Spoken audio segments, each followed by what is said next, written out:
नमस्कार। जब पूरा वर्ल्ड ईद का त्योहार मना रहा था तो उस वक्त स्वीडन के अंदर एक बड़ी शर्मनाक घटना घटी जिससे सारा संसार थू थू कर रहा है। वहां पे पवित्र कुरान को जलाया गया और सबसे बड़ी बात यह है कि पवित्र कुरान को जलाने से पहले उन्होंने सरकार से परमिशन मांगी और परमिशन भी उसे मिल गई।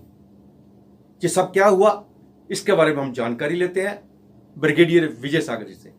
ब्रिगेड साहब, स्वीडन के अंदर जो घटना घटी है जिसको लेके सारा शर्मसार है, सारा वर्ल्ड शर्मसार है, हर एक का सर शर्म से झुक रहा है।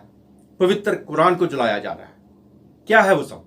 देखिए, कल जो ये घटना हुई है स्वीडन के अंदर, वहाँ पे कल ईद थी। ईद वाले दिन जो प्रोटेस्टर्स है, स्वीडन के नेशनल्स, बेसिकली जो क्रिश्चियन रिलीजन से आते हैं, उन्होंने वहाँ पे एक परमिशन मांगी गवर्नमेंट से कि हमने मॉस्क के सामने एक प्रोटेस्ट करना है और कुरान को जलाना है।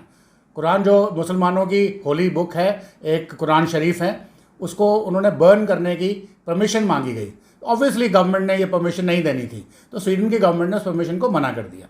उसके बाद वो जो प्रोटेस्टर्स थे वो लोग स्वीडन की कोर्ट में गए।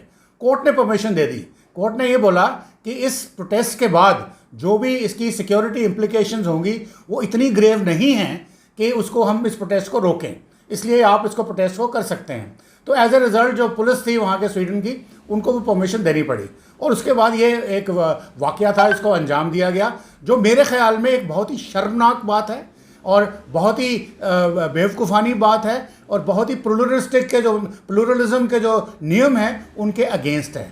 मैं अब ये नहीं कहता कि यहाँ आर्गूमेंट आएगा कि मुस्लिम्स के जो राइटिस्ट हैं, राइट विंग लोग हैं, टेररिस्ट हैं, वो क्या करते हैं, मैं उसमें नहीं जाना चाहता। फंडामेंटली स्पीकिंग मैं आपको ये बताना चाहता हूँ कि जो ये एक गिरी हुई हरकत करी गई कि मॉस्क के सामने आपने कुरान शरीफ की कॉपी को आग लगाई, ये बिल्कुल डिस्पिकेबल कंडेम एक्ट है। इसको कंडेम करने की ज़रूरत है और इस चीज़ की बातों को हमने ज़्यादा हवा नहीं देनी है। तो ये एक बहुत ही ख़राब बात थी। अब प्रश्न ये उठता है कि प्रोटेस्टर्स वो उनके अगेंस्ट क्यों कर रहे थे।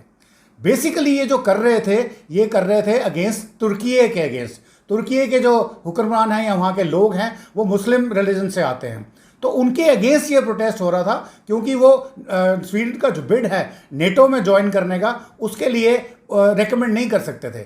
जो नेटो की कॉन्स्टिट्यूशन है वो कहती है अगर नया मेंबर कोई हमने ऐड करना है तो 100% मेंबर्स की परमिशन चाहिए, सबकी सहमति चाहिए। तो तुर्की की प्रॉब्लम ये है कि तुर्की जो है एक पुरानी ऑटोमन एम्पायर थी, बहुत बड़ी, और इस वक्त वो बहुत सारे कर्ड के जो लोग हैं, कर्डिस्तान के लोग हैं, वो तुर्की के अगेंस्ट इंसर्जेंसी करते हैं और बहुत सारे कर्डिस्तान के लोग जो हैं वो माइग्रेट करके स्वीडन में आ गए हैं और वहाँ पे उन्होंने सिटीजनशिप ले ली है और कुछ लोगों ने तो वहाँ पे लोगों के रिप्रेजेंटेटिव बन के मिनिस्टर भी बन चुके हैं। अब जो प्रॉब्लम ये है कि तुर्की कहता है कि आप स्वीडन को कहते हैं आपके नॉर्मल सिटीजन्स हैं, आप उनको वहाँ से एक्स्ट्राडाइट करिए तुर्की में ताकि हम उनके अगेंस्ट मुकदमे चलाएं। अब ये तो पॉसिबल है नहीं, उस वजह से वो उनको नेटो में अपनी रजामंदी देने से मना करते हैं, जिससे स्वीडन को नेटो में जगह नहीं मिल रही। और स्वीडन के जो लोग हैं, सिटीजन्स हैं, उन्होंने सोचा कि अगर हम नेटो में नहीं जाएंगे तो शायद रशिया से हमें बहुत बड़ा खतरा है।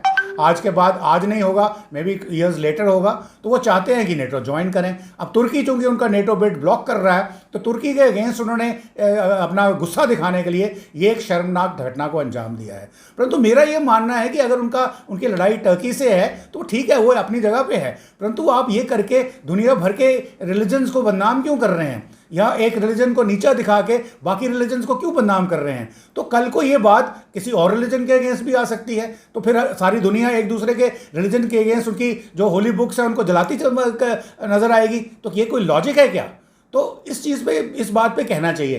प्लस दूसरी बात आती है freedom of speech versus right to religion. Freedom of speech सबको है, बट देखिए इवन डिक्टेटरशिप में भी या फासिज्म में भी, वहाँ पे भी जब आपकी फ्रीडम ऑफ स्पीच को रोका जाता है तो कुछ रिस्ट्रिक्शंस हैं, वहाँ पे भी कुछ कुछ मापदंड हैं वहाँ पे भी। तो डेमोक्रेसी में ओके आपकी फ्रीडम ऑफ एक्सप्रेशन 90% हो सकती है, 99% हो सकती है, परंतु 1% अगर आप एंटी नेशनल जाएंगे तो वो फ्रीडम ऑफ स्पीच नहीं है। आप एंटी रिलीजन जाएंगे वो फ्रीडम ऑफ स्पीच नहीं है। अगर आप दूसरे की भावनाओं को आहत करते हैं, उनको हर्ट करते हैं, तो ये कौन सी फ्रीडम ऑफ स्पीच है? तो इसका मतलब ये है कि आपकी फ्रीडम ऑफ स्पीच है और दूसरे आदमी की फ्रीडम ऑफ स्पीच नहीं है। उसकी फ्रीडम है राइट टू रिलीजन और right to any view, right to expression, उसकी भी freedom of right of expression है। तो अगर आप उसको ब्लॉक करते हो, उनकी भावनाओं को आहत करते हो, तो ये एक बहुत ही घिनौना काम है जो बिल्कुल अलाउ नहीं करना चाहिए। तो overall even in democracies also हम कहते हैं कि अगर आप फ्रीडम ऑफ स्पीच है 99%, उसमें भी कुछ रिस्ट्रिक्शंस जरूर डाली जाएगी। और अगर आप कॉन्स्टिट्यूशन ऑफ इंडिया को स्टडी करें तो जहाँ जहाँ पे हमको फ्रीडम मिली हैं उनका कहीं ना कहीं पे कोई ना कोई छोटा मोटा तोड़ ज़रूर है। 100% फ्रीडम ऑफ स्पीच एक्सप्रेशन नहीं है। तो मैं ओवरऑल यही कहना चाहूँगा कि ये इसको फ्रीडम ऑफ स्पीच मान के ना चले।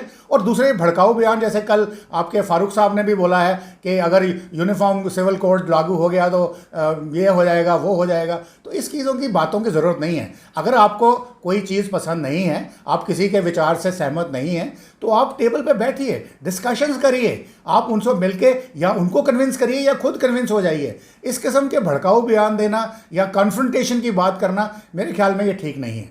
कि हर ग्रंथ पवित्र होता है, उसकी मर्यादा रखनी पड़ चाहिए, चाहे वो किसी भी धर्म का हो, ये हिंदू का हो, मुस्लिम का हो, सिख का हो, ईसाई का हो। पवित्र ग्रंथ ग्रंथ होते हैं और इस घटना को लेके दुखी हैं, सभी दुखी हैं। आइए अब बात करते हैं पाकिस्तान की। पाकिस्तान के अंदर इस वक्त भूखमरी तो फैली हुई है, लेकिन लॉ एंड ऑर्डर की ऐसी हालात है कि गिलगित बाल्टिस्तान में लोग जो है ना विद्रोह कर रहे हैं। वहां आवाज उठ रही है कि भारत सार हमें मिलाओ। नतीजा, पाकिस्तान की सेना ने वहां की असेंबली पर कब्जा कर दिया है, वहां के लोगों को बंद कर दिया है, उन पर जुल्म ढाए जा रहे हैं। उनको यही डर है कि कहीं ये लोग भारत के साथ न मिल जाए। और दूसरी तरफ पाकिस्तान के अंदर भूखमरी के साथ साथ इन दिनों जहां तक फ्लड चल रहा है, उससे भी वहां के हालात और ज्यादा खराब हो गए हैं। वहां पे खाने के लिए कुछ नहीं है, पीने के लिए कुछ नहीं है, और फ्लड की मार जो है उनको झेलनी पड़ रही है। और इस बार भी पाकिस्तान अपनी चाल से आवाज नहीं आ रहा। इस बार भी पाकिस्तान हमेशा की तरह भारत के ऊपर आरोप लगा रहा है। गिलगित बाल्टिस्तान में जो हो रहा है उसमें भी भारत के ऊपर आरोप लगा रहा है। फ्लड आया है तो वो भी कह रहा है कि भारत ने पानी छोड़ दिया, फ्लड वहां पे आ गया।